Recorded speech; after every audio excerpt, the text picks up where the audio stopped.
very, very good FA Cup final. And Haji! What a magnificent goal!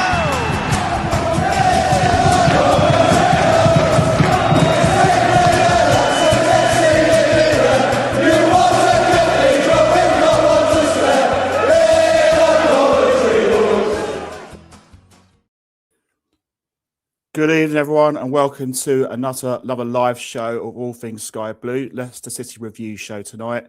We are proudly sponsored by Wright Steel Fabrications for all your fabrication needs across Coventry and the Warwickshire area. We're also sponsored by, or should I say partnered by, Dylan's Brewery and the Sky Blue Tavern. And we've also teamed up with the Sports Social Podcast Network. And last but not least, we're also sponsored by Sky and Friends, Dog Walking and Pet Services. Please like and subscribe to that. And obviously, please like and subscribe to the All Things Sky Blue YouTube channel. Tonight, we'll be talking about the brilliant 2-1 win against them up the M69. All I've got to say about that is minor gap, Leicester City. So I'm happy to share that. And I think we're all happy with that as well. So we've got two guests on tonight. We've got Rhys Small and his dad, Ian, from France. Ian Small. Good evening, gentlemen. How are we doing? Evening, Mark. How you doing? Yes, not bad. Ian, how are we doing? Evening, Mark. Nice. Thanks for having us on. That's good. Good. Always right. Like. Yeah. So let's talk about the M69 derby. We won 2-1. Let's look at. Let's start by looking at the lineup that was announced by Frank Lampard before the game started. Obviously, Bob D. Thomas was suspended, and Lati Baudier came in for him, which I thought was a bit of a surprise at the time for me, but it actually turned out he didn't have a bad game in fairness. But gentlemen, what was your thoughts on the lineup that was announced? I'll go to you, Rhys. Yeah, I think it was a surprise that Lati started. I think all of us probably expected Wolfenden to come in, but yeah, it was a bit of a surprise. But yeah, I thought Lati Baudier after the first half an hour would look shaky, but the same as him and Kitchen, I'd say. But yeah, second half a lot better. I had a feeling, I don't know why, that I thought Wright would have started. I personally would have gone for Sims, so it was the right choice. But I was saying to my dad on the way up, I had a feeling that he was going to stick with Wright and try and get his goal drought over, but it worked out in the end anyway. Yeah. Ian, the other selection I was a little bit surprised with was Jack Radoni, because I don't think he has started to improve a little bit, but it hasn't been at his best. I think that's fairly well documented. What was your thoughts on his selection? And obviously Romain Esse made his home debut as well in the league. What was your thoughts on that selection? I was delighted with Esse starting. I think he's got a lot about him. What was awful was that several people around us in the first half were giving him grief. You know, the kid's started his first league game. He was trying a few flicks, but so be it. That's the type of player he is. I wish his shot had gone in off the post. That was a lovely effort. I like Romain. I think he's got a lot about him, and I think he'll grow and get better. Regarding Radoni, I thought he'd pick Romain in the 10 slot and give Jack a rest. So I thought we'd have EMC, Tats, and Esse in the 10. Jack, I thought, had his best game yesterday since he's come back from his injury. He was finding his range of passes a little bit more. Looking at the highlights again today, there were 2 or 3 really close moves started by Jack Radoni. So hopefully, arguably our player of the season last year's getting back to somewhere close to his best. I don't think he has been at his best, but I think you've got to persevere with somebody that good. I agree. I think he was. I agree with you. He was our best player last season. He hasn't had the season that he would like, but the guy, is proven that he's a proven performer. I thought he was very good at Huddersfield before he came to us as well. So I think he hasn't had the season he wanted. I share the opinion that you have about Esse. I would have probably played him in the 10 as well. I guess the other player, Rhys, to think about who wasn't selected was Yang. Now, you've got Mason Clark, who, in my opinion, is probably in possession of the shirt.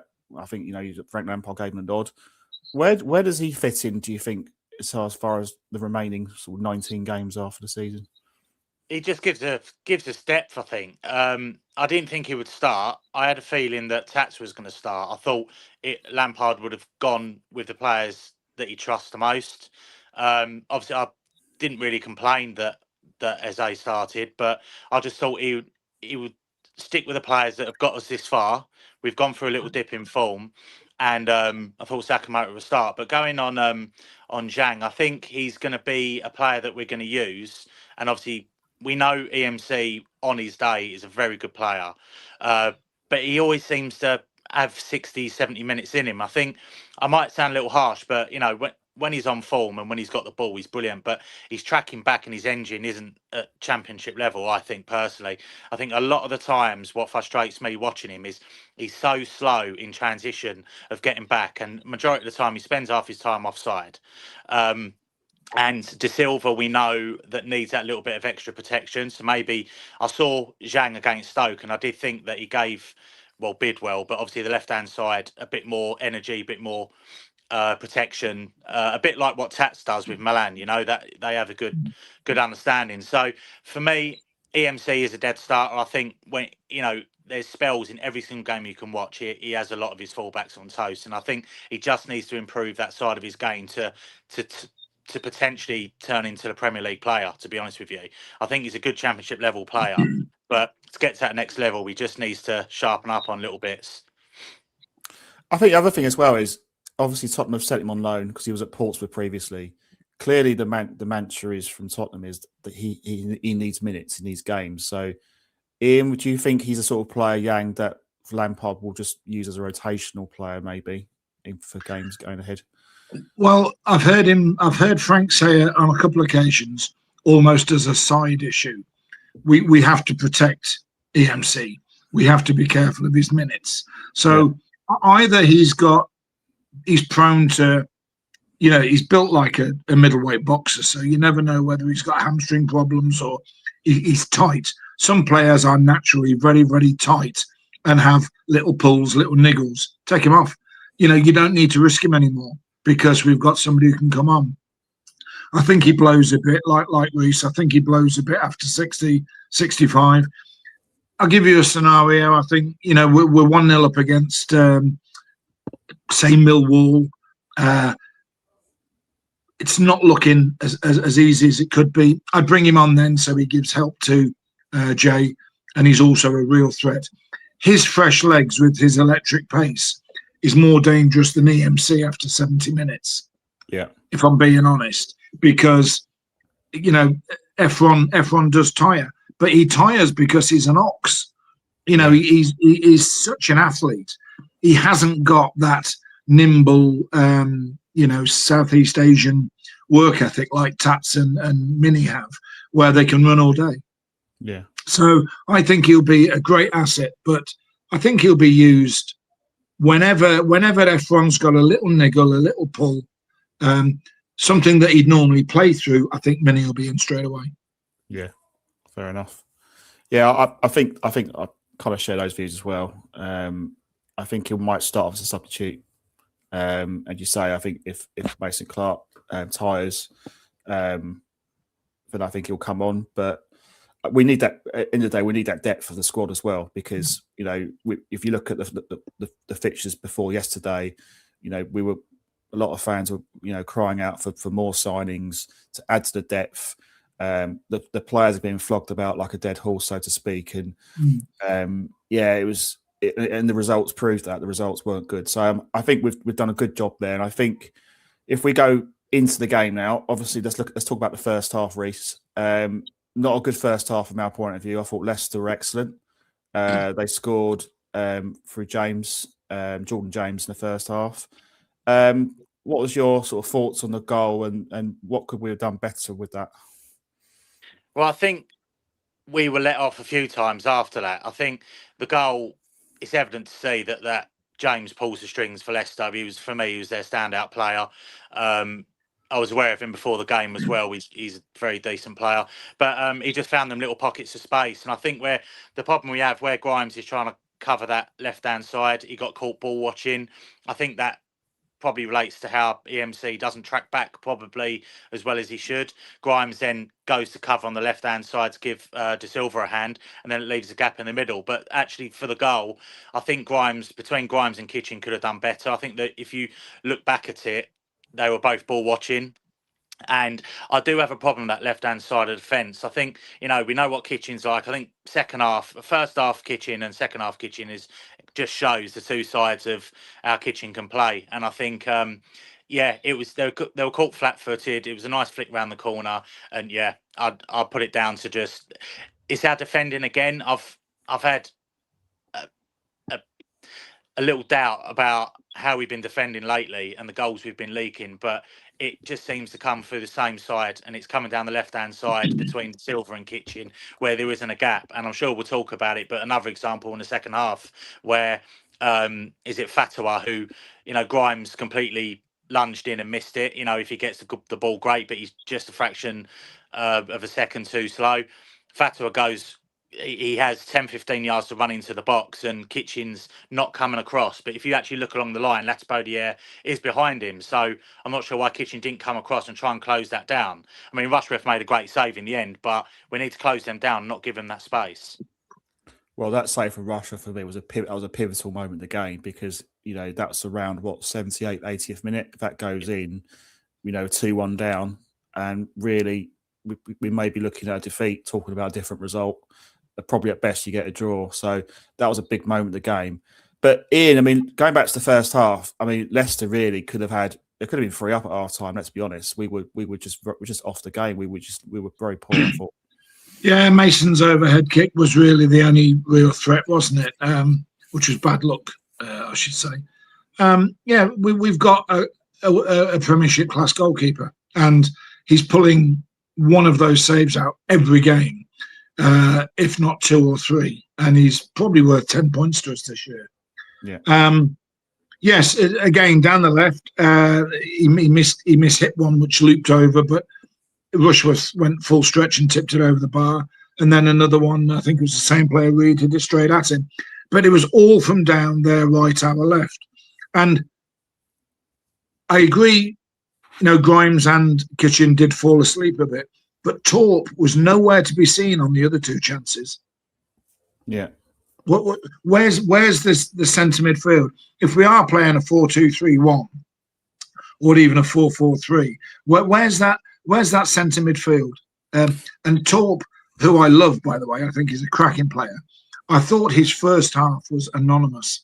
Yeah. Of course, but let's be honest, that pays great tribute to Frank's ability to spot things and put it right, because the second half, it's as if a different team came out, and I don't understand that, because we've done that about half a dozen times this year. And I think, not if I go back to the games, the Ipswich home game, Birmingham away game, okay. This wasn't really applicable as such for yesterday's game, but I think our problem's been where teams have exposed us is when, Joby McAnuff, if you've listened to Sky Sports, made a good point about the fact that our 2 wingers, a left back and right back, Milan and Jay De Silva, are bombing forward. But when we lose possession, that turnover possession, they go long and it leaves gaps, exposes our centre halves, and then we've got a problem. It didn't happen yesterday, admittedly, but I think that's something that we've got to be wary of for the games ahead, because I feel we're a little bit vulnerable to the counter-attack, in my opinion. I think Torp, I think you're right. I think he was slow to react. This is the sort of player we need, really.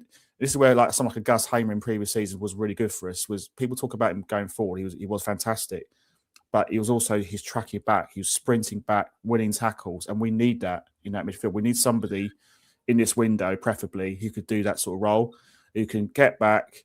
Grimes is great possession player. He orchestrates the attacks. His passing's really good. But I think we need someone kind of alongside him who can really be good defensively, chase back. I just feel like we just look so vulnerable to counter attack. That's my biggest concern. I agree completely. The obvious solution is only one fullback bombs forward, not both of them. But the other solution is you play a 3. You play 3 centre backs, and that allows the fullbacks to go walkies, and then you've always got a spare man. It's very rare that a team can pick you off on a counter-attack if you've got 3 centre-backs playing deep. But that doesn't really suit Frank's style. He plays it occasionally. He did it really well at Portsmouth. But we're top of the league, 6 points clear. You know. I know. I mean, people say why Frank might say, "So what?" He might do, but I think for me, there's been games this season at home, particularly where we haven't been our best. And I look at Bristol City, I look at Swansea, I look at Blackburn, Watford games. In those games, the opposition have all had chances to score. They've had a good chance to score, and they haven't been good enough. And obviously, that's not our fault. We've gone and win the game. Happy days. But, we've also had games where we've been punished for that. Ipswich being one, Birmingham being another. Even Charlton, to an extent, we got punished because we got the lead, but we just decided to sit back. We didn't look to get the second goal. I think that's something, and it's great we won yesterday, and it's good that we're not playing as well and picking up results. That's the main thing. We're all happy with that. But with 19 games to go, there's still a lot of hard work ahead. And I think Lampard would be foolish to think that everything is hunky-dory. Yes, you are in the perspective of the league table, but if we keep playing like that, we will get punished and we'll give ourselves a problem. That's just my concern. Well, we'd best sign Gus then. I think get Gus, yeah. Right. With that, on that bombshell, let's get some comments out from our audience. Who put the ball in Leicester net? Haji flipping right? Did, mate. Yeah. He certainly did. We'll talk about him in a minute. What a win from Assassinations Unite. Good evening to you. What a win. 19 cup finals to go. 9 needed to glory. I think that's an interesting comment. Let's look at how many games do we need for automatics. We'll go back to the game in a minute, but on that one, do you think 10 wins out of 19 would be enough? Because that'll give us 85 points. If he is the judge, it's a low bar this year, isn't it? I think. Yeah. You look at Ipswich; they're our main threat for me. I think looking at it, I'd say 9 wins. That's an extra 27 with a few draws in there. That pushes up into the 80s, doesn't it? So, I think I would probably hazard a guess this year 85, maybe 87 would be enough this year. That's just my guess. I think you look at Middlesbrough are hanging with us. Obviously, Ipswich are our main threat, but the other teams in and around are. There's not a massive gap between fourth and you can go down as far as you can in the table, but they are beating each other. There isn't a team really for me that's standing out. I mean, you got Hull that had a good win yesterday, but then they could go and lose at home in their next game. There isn't a real team there that's showing a lot of consistency, in my opinion. You look Bristol City, I thought they were up there. I checked the league table and they've dropped down again. So it's just from our point of view, I think if we're looking at the top 2, which I think we have to, we have to stay there now. It'll be awful if we didn't come top 2 now because of the position now we're in. But yeah, I think probably mid-80s is where we're going to find ourselves, I think. Yeah. What's your view, Ian? You agree with that? I don't know. I simply, I know this is not good TV, but I just don't know. I haven't got a clue. There could be a team who come with a late run, a Bristol City or a Watford, or who were threatening until yesterday. Look what we did last year. We came from 17th to 5th and had 11 wins or something in the last 15 games. Somebody could come with a massive run and put pressure on those 3 that you've mentioned. I'm still old school. I'm a lot older than you two guys, and I still can't believe we're top of the league, 6 points clear. No. If all of my friends who play golf would say, "Oh, you're up, you've won it now, you're in the Premiership," no, we're not. Long way to go.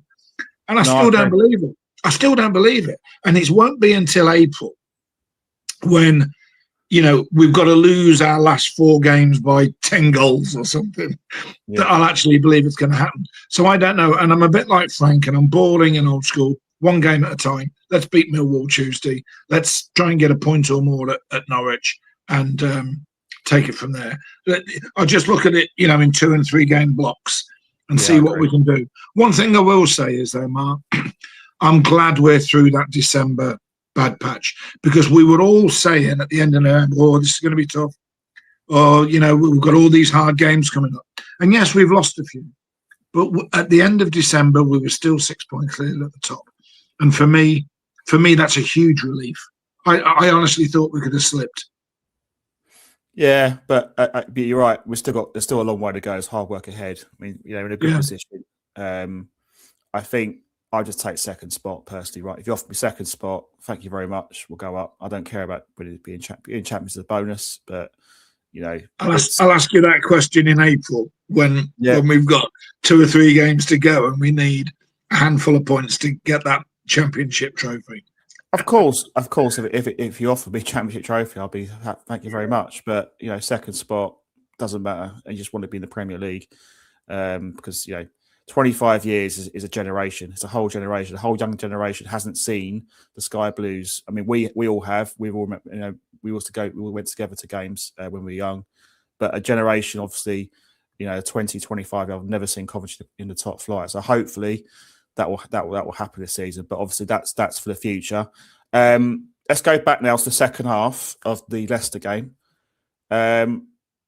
Obviously, what did you think Lampard changed in the mentality of the players, tactics? What do you think why were we so much better second half? What was it? What was it for you?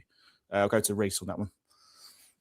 I just think the intensity. I think it found first half that nothing was really falling to us. I think Rodoni got more in the game. Second half, Torp got in the game a bit better.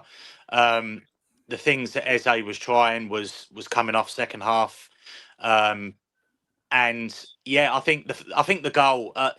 It doesn't matter how it goes in, right? Rodoni has a shot that's going wide. It deflects off the defender and then comes off Sims' calf. I mean, we'll take that. That was literally 1 minute 90 seconds into the second half, and I think that just changed the whole momentum. The fans then got behind the players. That gives them the extra boost, and I think it's about belief as well. We've gone through our worst bit of form of the season over Christmas, and I think you could have them elements of doubts that have kicking in.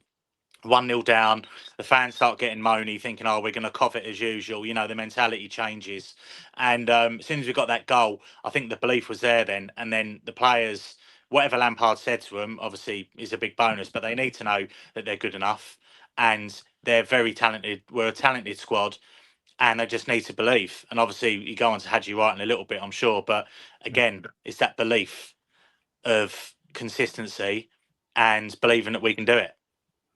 And Ellis Sims has now scored 10 goals this season. I'll be honest with you, I didn't think that was possible probably at the start of the season because he wasn't really getting the team. But credit to Ellis Sims, okay, it's come off his calf, but who cares? It's in the back of the net. He's done. He's got there. He's got the goal. And from there on, we did look back. I mean, what was it for you when you watched the game? What changed? In terms, would you agree with Rhys's view about intensity, or was anything more than that? Yeah, I think the goal changed it, as Rhys said. But I noticed they were a lot tighter to the Leicester players. In the first half, it was looking around, backing off, and they were picking off passes at will.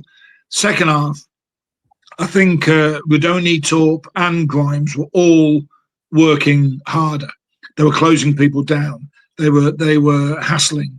Jay Da Silva, I think it was just after they scored, just after we scored. Jay Da Silva hit 2 tackles, muscled into another one. The ball was bouncing loose. Somebody else hit a tackle. Call it intensity if you like, but I just think the old-fashioned phrase, we were at it.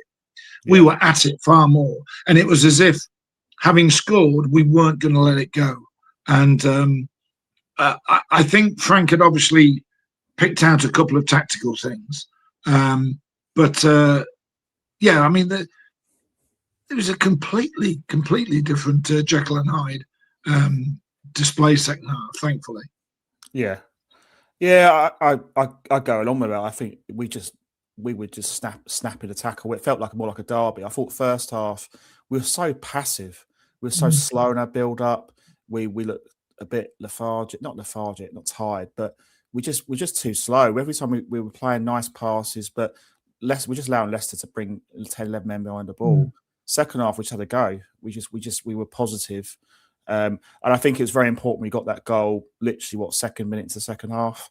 And that's so important in a game like that, because the longer the game, I mean, I remember the last time we played Leicester where it was similar. They were 1-0 up and they were doing their best to waste as much time as possible. Yeah, and then we got the first goal back, and then we went on to win quite easily in the end. But I think, I thought it was really good. And then obviously let's go on to Haji Wright. He's had a lot of critics, obviously within social media and all the rest of it. No goals in 14 games or whatever it is. Comes on and obviously Leicester were trying to appeal for an offside, but as it was proven, it was never offside. It was, I think it was their number 4. I think Nelson at the back was playing him on. But Rhys, how important was that goal? For not just the concept of the game, but also in terms of Haji the season. I'm hoping for me it's going to kickstart the season, because Haji Wright on form is probably our best striker in fairness. Yeah, I think Haji Wright on form is probably the best striker in the league, in my opinion. I think he frustrates me more than anything, because with Sims, you know what you get from Sims. And I'm pleased for him, because, I wrote him off at the start of the season. But then again, what do I know? Because I wrote off BTA as well. But with Haji Wright, we know he's got it in the locker. You look at the game at Sunderland last year, unplayable.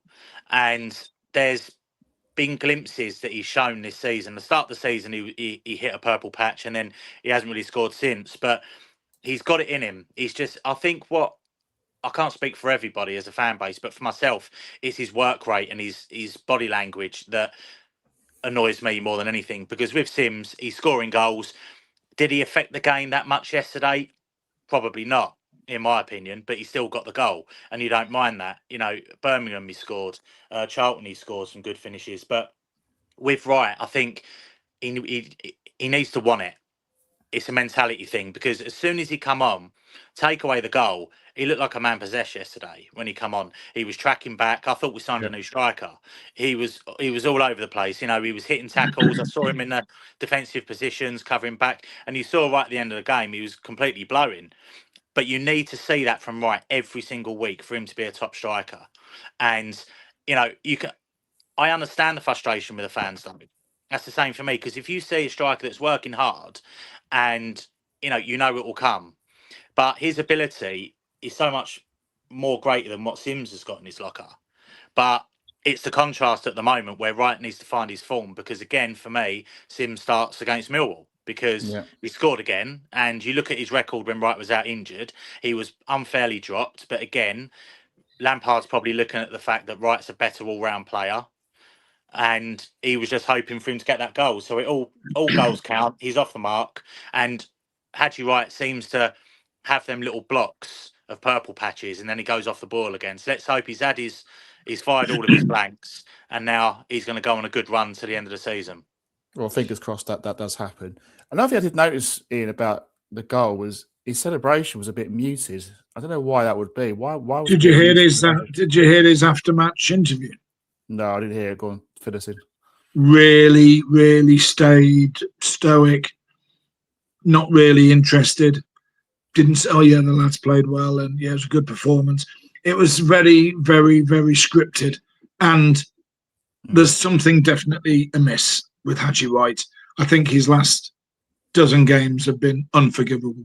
For somebody we paid 7.7 million for somebody who's on 20, whatever it is, a week, it's just unforgivable. I mean, at least Sims, who my view on Sims, at least he has a go. At least he runs around. At least he mistimes a ball. He tries to find a pass. He's a game lad with limited ability. Haji Wright has got all the ability in the world. And I don't know what it is with him. I don't know if it's the World Cup. Don't know whether it's his wife having a baby. Don't know whether he's got domestic stress. There's something wrong. And whatever it is, I worry, because he's been so off it. Has he been carrying an injury? No, apparently he's had plenty of time to rest. He wasn't picked in the last US squad. Or he was, but he didn't play. I don't know what it is. It's an enigma. His goal was a tap in. My dog could have put that away. I'm not overly concerned that he scored or unconcerned, but his work rate was much better. Now, how can you do that for 25 minutes? And as Rhys said, look like a man possessed, and then put 0 into the team for the last 12, 14 games. Yeah. I can't forgive that. If I was a teammate of his, could you imagine him playing with Mickey Doyle or Robert Page? Yeah. That have been or Paul Williams. Yeah. We all know stories of them sorting out the big time Charlies, like Craig Bellamy and the like. Yeah. There's something not quite right there. And something else that I picked up when he laid off that ball for Brandon to tap in at the end of the Sheffield United game, on the unseen, 2 or 3 of the City players were taking the mick almost and saying, "Oh yeah, Haji actually passed it. Yeah, well, we didn't think he'd pass it." So yeah. I don't feel that he's Captain Warmth in the camp either. There's something not right. That's just my take on it. I'm angry. I'm frustrated. No, that's not what you want from arguably, as Rhys said, one of the best strikers in the league. I agree. I think his performance has been really disappointing for the club. I think he's back to goal play for me as a striker is really poor. I mean, we look at who we had. I don't like comparing to other players, but like Victor Gyökeres in recent years, Victor Gyökeres was fantastic when he was back to goal, strong as an ox. He had that turn of speed, and Haji Wright gets bullied off the ball too easily.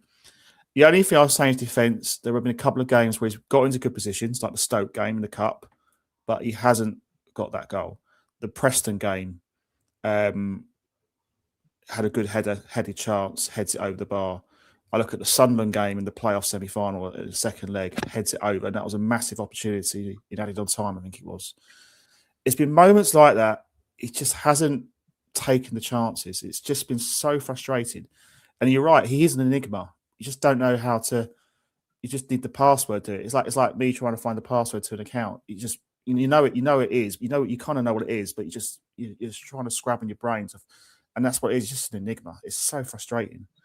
But credit to him yesterday. He got the goal, and let's just hope that that kick starts his season, because we do need Haji Wright on form. When he's on form, like Sunderland game of the league, he was incredible. Got a hat trick. He looked like a player that could play at the highest level. But if you had a crystal ball, Mark, and told me, don't worry, Haji Wright is going to be at his best for the rest of the season, my concerns about going up would be gone.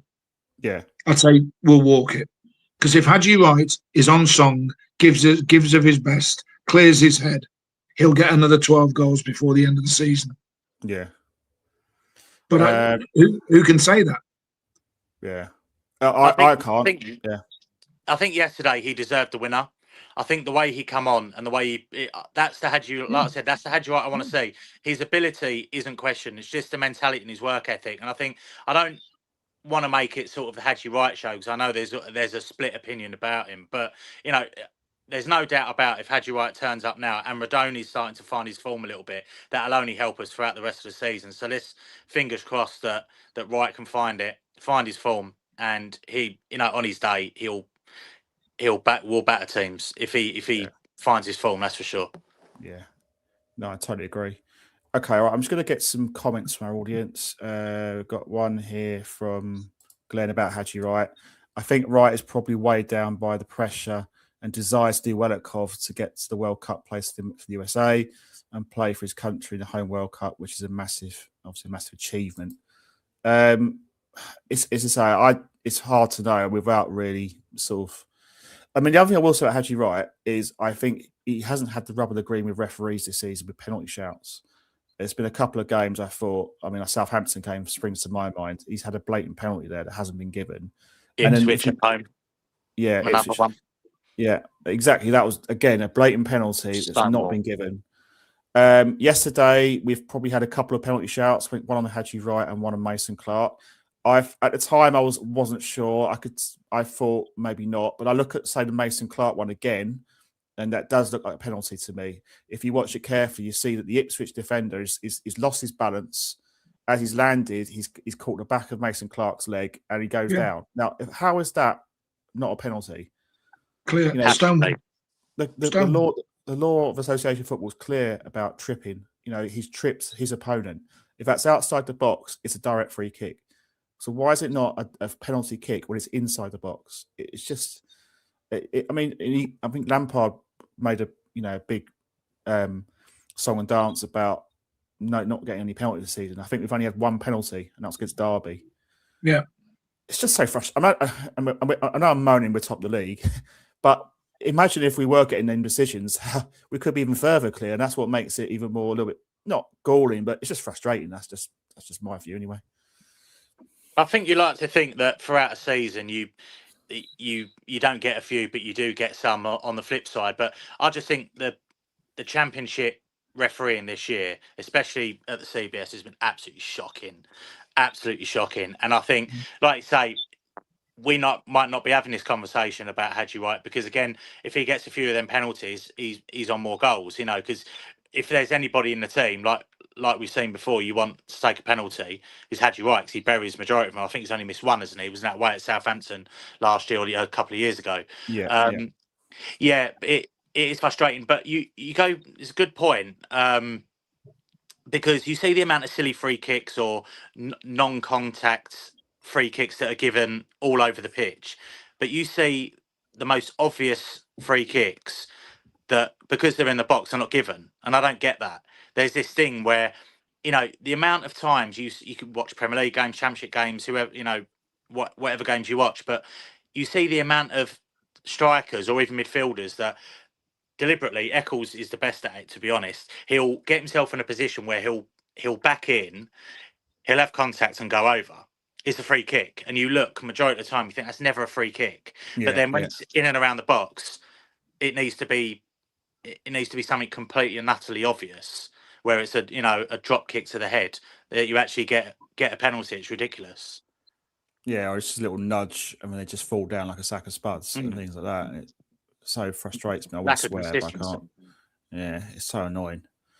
Right, I'm going to get some comments because I appreciate I just want to say quickly, evenly. Yeah, thanks for tuning again. It's good to have you listening to us as always. Thanks for that. Right, Assas United.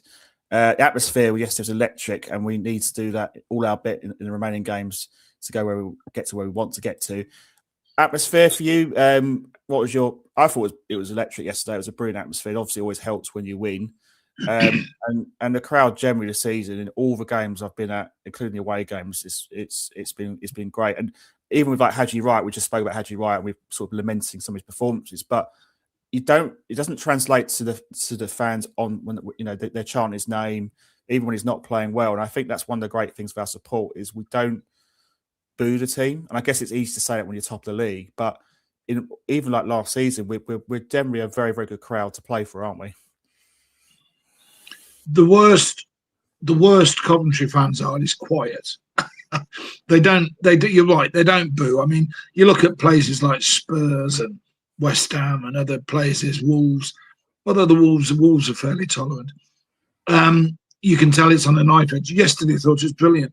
The minute Leicester scored, the City fans were right behind them, sky blue armies. Before they'd even kicked off. So that must give the players a lift. And I thought, through most of the game, the fans were terrific. And when Haji Wright came on, they gave him a good applause. Brandon Asante must have felt he'd won, Player of the Month. He came on to a standing ovation. And when Esse went off, they gave a really, really good, warm round of applause to him. So, I thought it was one of the better days at the CBS yesterday. It was really good. Yeah. Question here from Sky Blue Sam 700: is Rushworth in the top 5 English keepers currently? I think he is personally. I think he's absolutely superb. The only thing I criticise sometimes with Rushworth is I think sometimes his distribution can be a little bit off. I I think he's got the right ideas, but sometimes the execution isn't always at his best. But in terms of shot stopping, I mean, as we spoke earlier, that save from Fatwa was a massive moment in that game yesterday. Yeah. Obviously, he had the save from Cordova Reed, I think it was in the first half. We tipped it over, but that was pretty much straight at him. But the Fatwa one, when the game's at 1-1, pretty much on a knife edge, if they score, you think Leicester will win the game. We don't win the game. We might get a draw at best. But I think for me, I mean, I'm being a bit biased, but I think he's up there. He's got to be in the top 5 for me. I don't know what your views are on Rushworth. I think Pickford's the best goalkeeper in the country, but he's not far off it. Yeah, I think as an English keeper, he's up there. But I think we should whisper it, because if we do get up, I'd like to say that Rushworth's is average. Not quite sure whether we should sign him. Here's 10 million. I think he's outstanding. He's brilliant, but the better he plays, the more he's going to cost us. I'm hoping Doug King has got something in the deal with Brighton already, saying that if he has a good season, that we want first dibs at him. That's what I'm hoping for. We can hope. He seems such a nice guy as well. He seems to have fitted in almost from day one into the dressing room. Yeah. I think if you look at some of the keepers we've had over the last few years, I know Ben Wilson had one good season, but we went through a stage with Collins. Dovin, I had high hopes for. I think the injury, it all depends how he comes back. When Rushworth was signed and I saw the first couple of games, I thought, yeah, he could fill a gap until Dovin's back. Absolutely not. Dovin's not getting back into this team at all this season unless Rushworth gets injured. It's as simple as that. Rushworth, for me, reminds me a lot of Westwood when we had him, where you have trust. If there's a player going through 1-on-1, you've got that confidence in Westwood back then to make that save. And I had the same with Rushworth now. I mean, he's going to make a couple of errors here and there. He could have done better with a goal at Birmingham, the third goal, I think. But you forgive him for that because, that save against Ipswich was probably one of the best saves I've seen live when he tips it onto the bar. It was unbelievable. And, yeah, if we go up, I mean, it would be great if we can sign him. I feel sorry for Dovin. It's not really anything you can do about it. He's just up against a keeper who we've got on loan currently. Things could change. We might not be able to get him. Depends where we are come May. But, Rushworth's brilliant and he's young. And I think it would not surprise me in the next 3 years when he starts really peaking as a goalkeeper, that he'll be in the England squad for sure. Yeah. Yeah.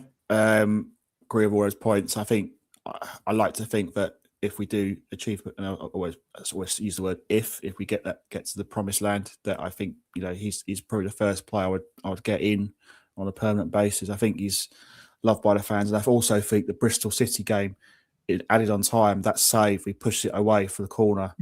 That got us the 3 points, and it's games like that makes a huge difference. From being 6 points clear, we could be looking at 2 points clear. We might even be second, and that's the difference between an average keeper versus a class. I wouldn't say, in my opinion, he's getting there as world class. Maybe I'm overstating it, but he's excellent. He's absolutely brilliant, and I think we're very lucky to have him in our team. Right, I'm going to get some more comments in from our audience. Saturday Nights Unite with 4 genuine wingers now. Frank can change it around when needed. That's massive for the rest of the season. Yeah, totally agree with that one. Right, I'm just going to have to look at some more comments. It's an interesting comment here from Back on Track 433. He's asking, do you agree with some booing at half time? I don't remember. Was there booing? I don't remember. Maybe 1 or 2 booing. But if it was, I think it was at the ref. Yeah.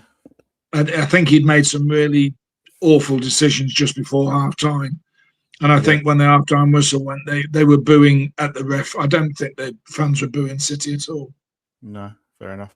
CCFC 695 doesn't think it was a penalty. I think he's talking about the Mason Clark one, I'm guessing. Right in front of me, he was angling to go down from the start. Yeah, I mean, I think if we're getting sort of like different opinions, and maybe it wasn't a penalty, but from what I saw on the replay, I thought he brought him down. That's just my view. But There you I go. think That message might have been about the Haji Wright one, I think. What do you think? Could be, and that one wasn't a penalty. I didn't think it was. That one, at the time, it's funny how replays play with you, because at the time I thought Haji Wright's was a stonewall and Mason Clark's was, I need to see that again. When you see them again, Haji Wright's might have been a bit soft, but I think EMC's was stonewall. Yeah. Comment here from so if I can get my technology to keep work. an eye on his socials as well, Jonah. Yeah, Yeah, that's big great shout to to see him come over from America. Yeah, did really well, didn't it? It was nice of the club to give him those was it free tickets at the balcony bar, I think it was. Well, except my granddaughter, Reese's little girl, was not happy at all. She said, well, that's not fair. She said, I'm going to go out there and get some hospitality tickets. Yeah. Exactly, she said, I'll come all the way up from London. I said, he's from America. Yeah. Oh. Yeah. There's only a bit of a pond that separates us and America, so, you know. Yeah. Yeah, it's lovely to see him. He sounds a really, really good fella. Yeah, he's a character, and yeah, it's nice that the club have sort of rewarded him for his loyalty to the club, so that's great to see. Glenn makes a point about Ipswich having 6 away games the next 8 games after Tuesday. I think most of those are FA Cup games. I think there's the Portsmouth rearranged game as well. I suppose that might be a good thing for us if Ipswich got a lot of away games, a lot of travelling and that. Maybe that's a good point from Glenn, because they've got to squeeze in 2 or 3 extra midweek games now. Yeah, with their cup run. So one's the cup game and one's the, as you said, the Pompey game. So yeah, happy days. Only works to our advantage. We're out of the cups now. All we need to focus on is our next games. But with Ipswich, I think Stoke will be a bigger blessing in disguise than what people realise, because now that's put to bed. We just focus on the league. We haven't got an extra game. We can focus on the Middlesbrough game, which obviously would be the FA Cup weekend. I'm glad we're out the cup. And with Ipswich, they've got a long way to travel. Yeah, you can't underestimate the travel on coaches and getting back late and then going home to your families and then getting up and, I think a lot of people forget that they're not robots and they are actual human beings, and we all do it in our work. And I think that could work to our advantage for sure. Sure. Yeah. I think you might know this person, Rhys, Nick Mardlin, about doesn't rate Pickford and Rushworth will be England very soon. Hopefully be England with us, maybe next season when we're a Premier League club, fingers crossed. Nick who? Yeah. Nick Mardlin. Yeah. You know he is. Yeah. Interesting what Frank does with Asante being back fit. Yeah, I think that's an interesting one with Asante, because clearly he was probably our best player before he got injured. But where does he play? I guess Jack Rodoni's position is probably the one you'd think, obviously. But we don't. Again, it's just it goes back to what we were saying earlier about rotating players, maybe for various games. We've got a lot of options now going forward. We've got an embarrassment of riches now from where we were a couple of weeks back, where we had very, very few options. So be interesting to see what happens with that one. I think there's going to be games between now and the end of the season where, it's on a knife edge, a bit like yesterday. Bringing on Wright, he wins the game. Bring on Tats, he pretty much creates 99% of that goal, apart from the little tap in. So Asante's got a big part to play. And seeing him little clips in training, and that worried me, because with Asante, he's been brilliant this year. Absolutely brilliant. Scored a lot of goals as well. And you think, can he come back as sharp? And to be honest, I know the training videos are just training, but seeing how he come on yesterday, he still looks like the same player pre-injury.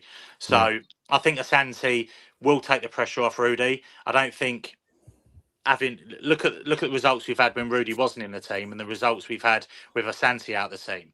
So the more competition, the better.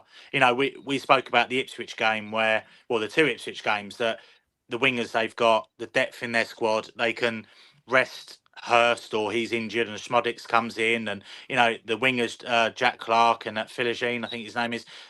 We've got that depth now and that quality to bring on, so that doesn't concern me, because there will be games we'll have 3-game weeks, and you can play Asante, rest Rudy, vice versa with the wingers and the strikers. So yeah, I think it's looking a lot better, especially on the bench, a lot stronger. Now transfer that might be happening is a Bitcoin to QPR, which has been the talk on social media. Are you surprised by that one? I mean, he's been on loan at Lincoln. I think he was at Grimsby last season. I've seen a glimpse of him on pre-season. I remember this game at Stevenage start of last year, and I thought first half he was very good. But are you surprised that we're selling him to a rival or not? Staggered. As soon as I saw that, I thought, it could have knocked me down with a feather. He's a lad I don't know anything about, other than seeing the odd clip. Scored a few at Lincoln. At Grimsby, sorry, didn't do much at Lincoln, and that's a huge leap for QPR, and QPR are paying a fee, I'm told. Yeah. I think when it comes to a Bikwu, that I don't think, looking at his form, he's had a lot of injuries over the last couple of years at Grimsby as well, but from what I've seen of him in pre-season, we went to Stevenage and he looked pretty decent. He looks a big lad. He'll only get better, but he's not in the first team frame. Am I surprised we're selling him? No. Am I surprised he's going to QPR? Yeah. So I think if we get a fee for him, I do believe, I could be wrong, correct me if I'm wrong, but his contract's up at the end of the season. So if he wants first team football, he's not going to get it here. So if that's why he's leaving, fine. Is he going to get it at QPR? Bit of a surprise for me. It's a big step up because he hasn't proved it at League One. So that is a big shock. I guess the other way of looking at it is if we keep saying this, if we get to the Promised Land, we get to the Premier League, is he a man you're going to say you're going to bring on and start? Probably not. So you could look at it from that point of view. You really look at the options we've got at the moment. He doesn't get in ahead of Wright, Sims, Asante. He doesn't get on the bench, let alone the team. No. So, and that's no disrespect to him. No, and I think he will be a very good player. He's I think he'll have a very good career. But I think where we are as a football club, we're not where we were 5-6 years ago, where we were in like League One or League Two, further back.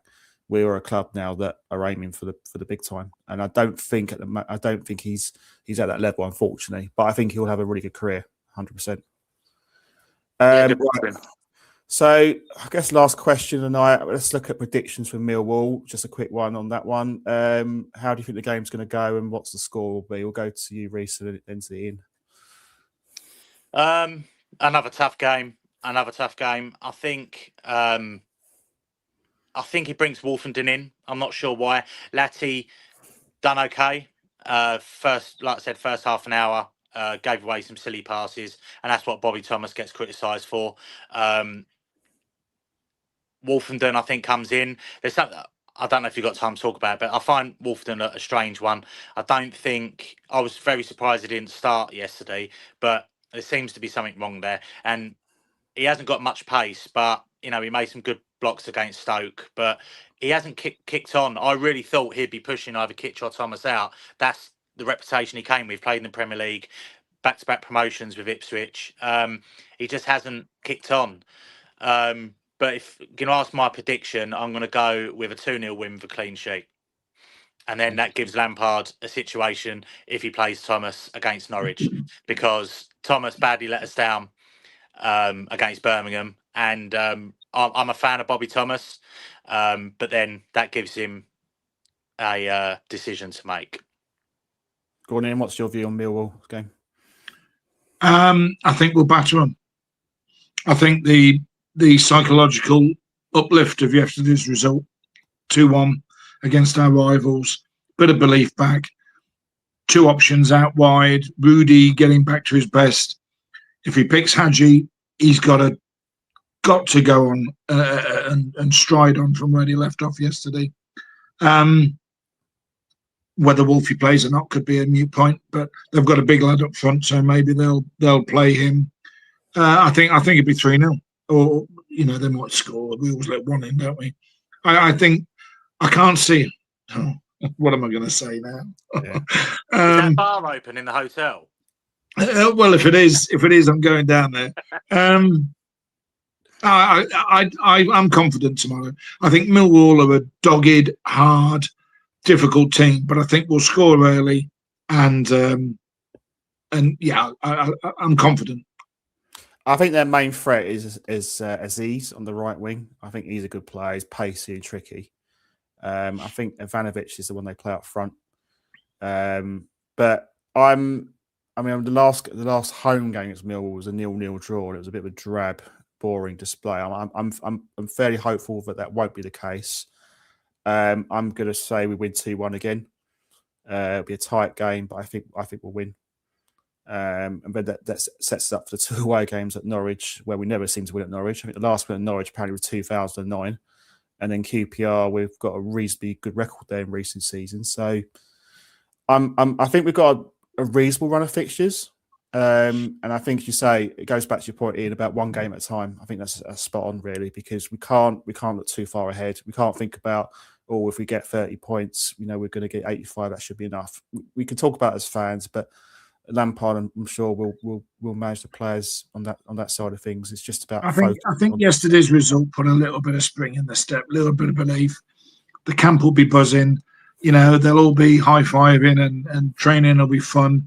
The 2 new boys, I think he might give Mini a run or a half at least. I just got a feeling about Tuesday. I think the boys will be up for it. Fingers crossed. Well, thanks everyone. Thanks Ian. Thanks Rhys for your time tonight. Really appreciate it. Thanks everyone. That's all right, no problem at all. Thanks for everyone for your comments tonight. Really appreciate it. We should have a show later this week with talk about Millwall game. Hopefully we'll talk about a win, obviously, and we'll have the Norwich preview out. So stay tuned. Keep an eye on the social media channels for all that. And that's pretty much it for me. To say our show, please like and subscribe to All Things Sky Blue. Proudly sponsored by Wright Steel Fabrications for all your fabrication needs across the Coventry and Warwickshire area. We're also on X at All Things Sky Blue, on Facebook, TikTok, Instagram, YouTube. We're also partnered with The Anecdote and the Sky Blue Tavern. And also we are sponsored by Sky and Friends Dog Walking Services across Coventry and Warwickshire. And last but not least, teamed up with the Sports Social Podcast. Shout out to them. Thanks everyone for listening. Play up Sky Blues, and we'll speak to you later in the week. Take care.